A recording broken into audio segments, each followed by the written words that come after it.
ತಾಲೂಕಿನಲ್ಲಿ ಸಮಗ್ರ ನೀರಾವರಿ ಒದಗಿಸುವಂತೆ ಆಗ್ರಹಿಸಿ ಕರ್ನಾಟಕ ರಾಜ್ಯ ರೈತ ಸಂಘ ಹಾಗೂ ಹಸಿರು ಸೇನೆ ವತಿಯಿಂದ ಅನಿರ್ದಿಷ್ಟಾವಧಿ ಚಳವಳಿ ಆರಂಭಿಸಲಾಯಿತು.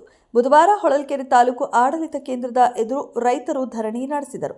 ಧರಣಿಯನ್ನು ಉದ್ದೇಶಿಸಿ ಮಾತನಾಡಿದ ರಾಜ್ಯ ಕಾರ್ಯಾಧ್ಯಕ್ಷ ಸಿದ್ದವೀರಪ್ಪ, ಹೊಳಲ್ಕೆರೆ ತಾಲೂಕು ಸಮಗ್ರ ನೀರಾವರಿಯಿಂದ ವಂಚಿತರಾಗಿರುವುದು ಸರ್ಕಾರ ಮತ್ತು ಜನಪ್ರತಿನಿಧಿಗಳ ದ್ರೋಹ ಎಂದರು.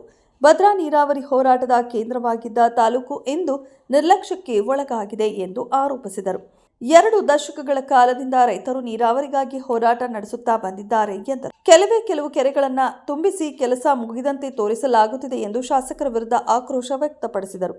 ಜಿಲ್ಲೆಯ ಇತರ ತಾಲೂಕುಗಳಲ್ಲಿಯೂ ಪ್ರತಿ ಜಮೀನಿಗೂ ಡ್ರಿಪ್ ಮೂಲಕ ನೀರು ಹರಿಸಲಾಗುತ್ತಿದೆ ಎಂದು ಹೇಳಿದರು. ಹೊಳಲ್ಕೆರೆ ತಾಲೂಕು ಮಾತ್ರ ಯಾಕೆ ಯೋಜನೆಯಿಂದ ವಂಚಿತವಾಗಿದೆ ಎಂಬುದಕ್ಕೆ ಉತ್ತರ ಬೇಕೆಂದು ಒತ್ತಾಯಿಸಿದರು. ತಾಲೂಕು ರೈತ ಸಂಘದ ಅಧ್ಯಕ್ಷ ರಂಗಸ್ವಾಮಿ ಸರ್ಕಾರದ ತಾರತಮ್ಯ ನೀತಿಯನ್ನ ಖಂಡಿಸಿದರು. ಪಕ್ಕದ ತಾಲೂಕುಗಳಲ್ಲಿ 100ಕ್ಕೂ ಹೆಚ್ಚು ಕೆರೆಗಳಿಗೆ ನೀರು ತುಂಬಿಸಲಾಗುತ್ತಿದೆ ಎಂದರು. ಹೊಳಲ್ಕೆರೆ ತಾಲೂಕಿನಲ್ಲಿ ಮಾತ್ರ 20 ರಿಂದ 30 ಕೆರೆಗಳಿಗೆ ನೀರು ನೀಡಿ ಕೈ ತೊಳೆಯಲಾಗುತ್ತಿದೆ ಎಂದು ಹೇಳಿದರು. ಜಿಲ್ಲಾ ರೈತ ಮುಖಂಡ ಇಂದೂಧರ ಆಡಳಿತ ವ್ಯವಸ್ಥೆಯ ವಿರುದ್ಧ ಕಿಡಿಕಾರಿದರು. ಈ ಯೋಜನೆ ರೈತರ ಅಳಿವು ಉಳಿವಿನ ಪ್ರಶ್ನೆಯಾಗಿದೆ ಎಂದು ಎಚ್ಚರಿಸಿದರು. ಮಾಜಿ ಪುರಸಭಾ ಸದಸ್ಯ ರಮೇಶ್ ಗಣಿ ತೆರಿಗೆಯ ಹಣವನ್ನು ಯೋಜನೆಗೆ ಬಳಸುವಂತೆ ಸಲಹೆ ನೀಡಿದರು. ನ್ಯಾಯ ಸಿಗದಿದ್ದರೆ ಹೋರಾಟವನ್ನು ಮತ್ತಷ್ಟು ತೀವ್ರಗೊಳಿಸುವ ಎಚ್ಚರಿಕೆಯನ್ನು ರೈತರು ನೀಡಿದರು. ವರದಿ ನಾಗರಾಜ ಹದಡಿ, ಹೊಳಲ್ಕೆರೆ. ಕ್ಷಣ ಕ್ಷಣದ ಸುದ್ದಿಗಾಗಿ ವೀಕ್ಷಿಸಿ ರಾಷ್ಟ್ರಧ್ವನಿ ನ್ಯೂಸ್ ಕನ್ನಡ.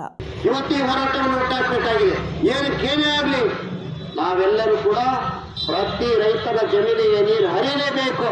ಇಲ್ಲಿ ಯಾವುದೇ ಜನವರ್ಗ, ಜಾತಿ ವರ್ಗ, ಮೇಲು ಕೀಳು, ಸಣ್ಣವರು, ದೊಡ್ಡವರು, ಜಮೀನ್ದಾರರು, ಅರ್ಧ ಎಕರೆ, ಸಣ್ಣ ರೈತರು, ಯಾವುದೇ ವಿಚಾರ ಬೇಡ. ನಮಗೆ ನೀರು ಒಂದೇ ಬೇಕಾಗಿರೋದು. ಯಾಕೆಂದ್ರೆ ನೀರಿನಲ್ಲಿ ಈಗ ಆಗಿರುವಂತಹ ಮೋಸವನ್ನ ಮುಂದೆ ಎಂದೂ ಕೂಡ ಸರಿಪಡಿಸಿಕೊಳ್ಳಿಕ್ಕೆ ಸಾಧ್ಯ ಇಲ್ಲ. ಯಾಕೆಂದ್ರೆ ನಮ್ಮನ್ನ ಕೇವಲ ಅರ್ಧ TMCFT ನೀರಿಗೆ ನಮ್ಮ ಯೋಜನೆಯನ್ನು ಹೊಳಲ್ಕೆರೆ ತಾಲೂಕಿಗೆ ಮುಕ್ತಾಯ ಮಾಡಿದ್ದಾರೆ. ಈಗ ಹೊಸ ಅಲೋಕೇಶನ್ ಅನ್ನು ತಗೋಬೇಕು. ತಪ್ಪು ಮಾಡಿರೋದು ಸರ್ಕಾರ ಮತ್ತು ಸರ್ಕಾರಿ ವ್ಯವಸ್ಥೆಗಳು. ನೀವು ಯಾಕೆ ಸರಿ ಮಾಡ್ತೀರಿ ನಮಗೆ ಗೊತ್ತಿಲ್ಲ. ಎಲ್ಲಿಂದ ಅಲೋಕೇಶನ್ ಅನ್ನು ಅಲರ್ಟ್ ಮಾಡಿಕೊಡ್ತೀರಿ ಇಲ್ಲಿ ಬಿಟ್ಟಿದ್ದು. ನಮಗೂ ಕೂಡ ಎಲ್ಲರಿಗೆ ಕೊಟ್ಟ ರೀತಿಯಲ್ಲಿ ಭದ್ರಾ ಮೇಲ್ದಂಡೆ ಯೋಜನೆ ಕೆಳಗೆ ಪ್ರತಿ ರೈತನಿಗೆ ಕೂಡ ಡ್ರಿಪ್ ಯೋಜನೆಯನ್ನ ಮಾಡಿ ನೀರು ಹರಿಸಲೇಬೇಕು. ಖಚಿತವಾಗಿ ಒಂದು ಬೆಳೆಯನ್ನಾದರೂ ಕೂಡ ಈ ಕಡೆ ಬನ್ನಿ ಖಚಿತವಾಗಿ ಒಂದು ಬೆಳೆಯನ್ನಾದರೂ ಕೂಡ ನೀರು ತಗೊಳ್ಳೇಬೇಕು. ಬೆಳೆಯನ್ನು ನಾವು ಖಚಿತವಾಗಿ ತಗೋಬೇಕು, ಗ್ಯಾರಂಟಿ ನೀರಲ್ಲಿ ಅಂತೇಳಿ ಈ ಹೋರಾಟ ಆರಂಭ ಆಗಿದೆ ಈ ದಿವಸ. ಆದ್ರಿಂದ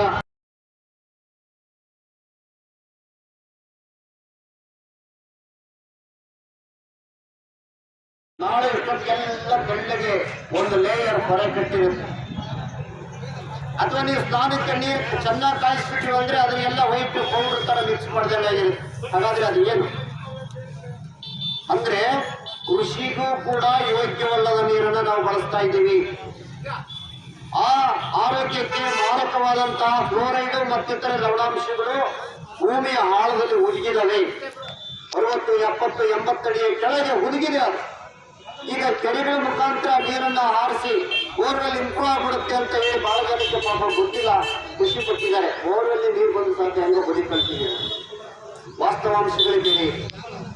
ಆ ಕಾರಣಕ್ಕೆ ಅಲ್ಲಿ ಬರುವಂತ ಎಲ್ಲ ಅಂತರ್ಜಲದ ನೀರು ಕೂಡ ಬಂದರೂ ಕೂಡ ಬಂದಂತಹ ಬೋರಲ್ಲಿ ಭೂಮಿಯಲ್ಲಿ ಹುದುಗಿರುವಂತ ಎಲ್ಲ ಲವಣಾಂಶಗಳು ಮತ್ತು ಫ್ಲೋರೈಡ್ ಅನ್ನ ನೀರಿನ ಜೊತೆಗೆ ತಗೊಂಡು ಬಂದು ಬೋರ್ವೆಲ್ ಸ್ಟೋರೇಜ್ ಮಾಡ್ಕೊಳ್ಳುತ್ತೆ.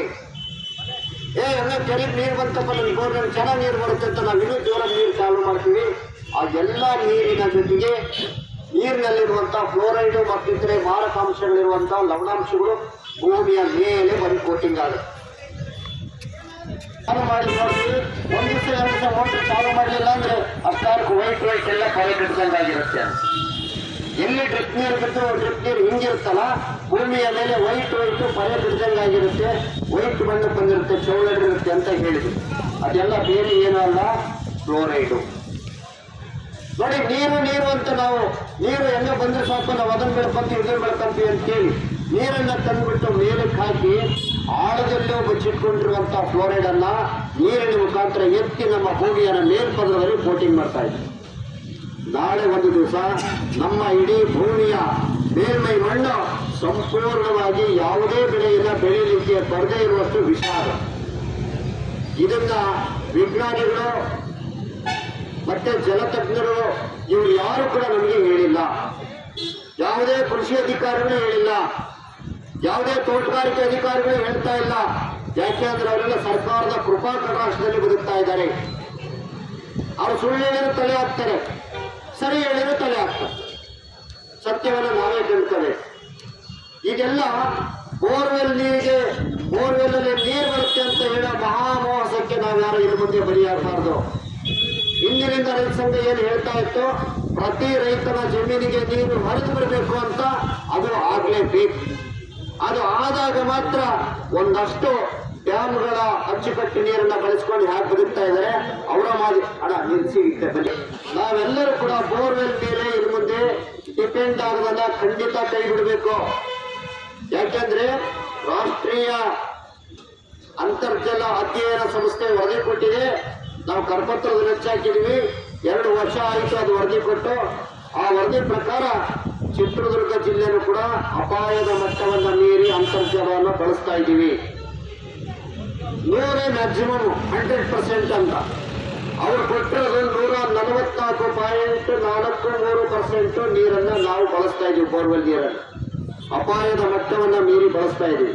ಈಗಾಗಲೇ 3-4 ವರ್ಷದಿಂದ ಬ್ಲಾಕ್ ಲಿಸ್ಟ್ ಅಲ್ಲಿ ಇಟ್ಟಿದೆ ಕರ್ನಾಟಕ ಗೌರ್ಮೆಂಟ್ ಚಿತ್ರದುರ್ಗ ಜಿಲ್ಲೆಯನ್ನ.